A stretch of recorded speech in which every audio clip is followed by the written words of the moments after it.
On my way to my performance management, where we'll set the objectives for the year, including the mentoring of the GTP students. So, big day ahead, we'll see how it goes.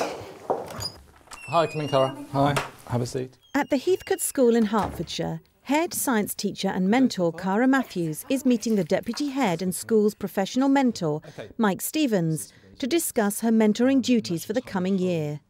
Well, the role of mentor has generally been seen as an add-on. It's not always been positively grasped by people, and so we wanted to really counteract that and do something with it, really. Here, they have developed a new approach to mentoring, in which it is linked to a teacher's performance management. The aim, to make mentoring more professional. We're going to look at the performance management review today, and we're going to focus particularly on your professional responsibility objective. Okay.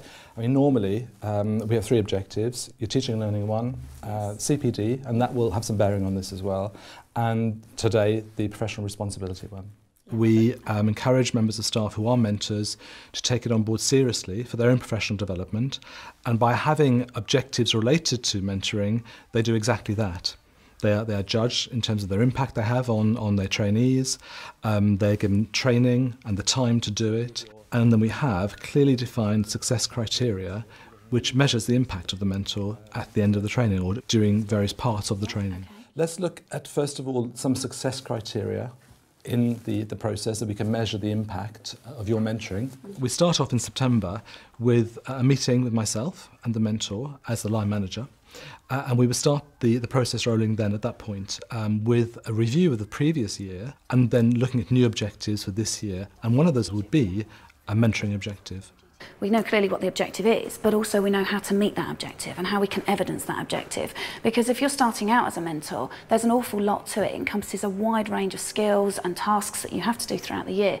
And knowing which ones are going to be used and recorded in our performance management just makes it a whole lot clearer at the outset. We're looking at what a mentor would do in his or her role on a weekly basis, and what we're trying to do is pin down those actions so it becomes almost a mechanical process in a sense, but a process which is evaluated at the same time. This year, Cara is mentoring graduate trainee and science teacher Gareth Jones. So we are looking at, for example, how the mentor observes lessons, how the mentor feeds back to the trainee. We're looking at target setting. And the mentor's role there is to ensure that the targets are set and that the trainee takes up those targets and they're reviewed at a regular point in the process. Throughout the year you're gathering evidence, both on the trainee's point, but also from my perspective, if he doesn't achieve those standards, then I haven't got any evidence. So it's very important for me to make sure that he is mentored through that, he's got the guidance that he needs, he knows what he should be collecting as we're going along, because that then will evidence my targets for my performance management.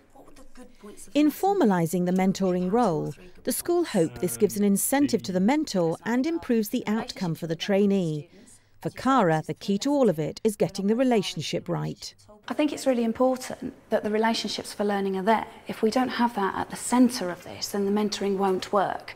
And so it is discussed in the performance management when we set the objectives. There is some discussion to building that relationship and developing a positive, open relationship that will support both the trainee but also the mentor in making sure that the improvements are made over a period of time.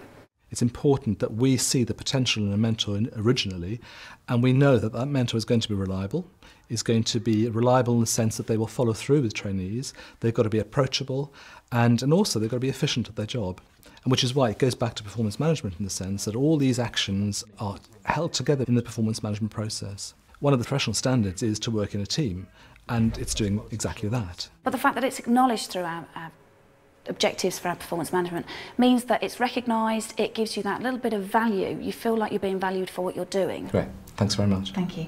This isn't something that we're tacking on extra, this is a valuable role and it's of great importance, not just for that trainee, but also for the development of good teachers.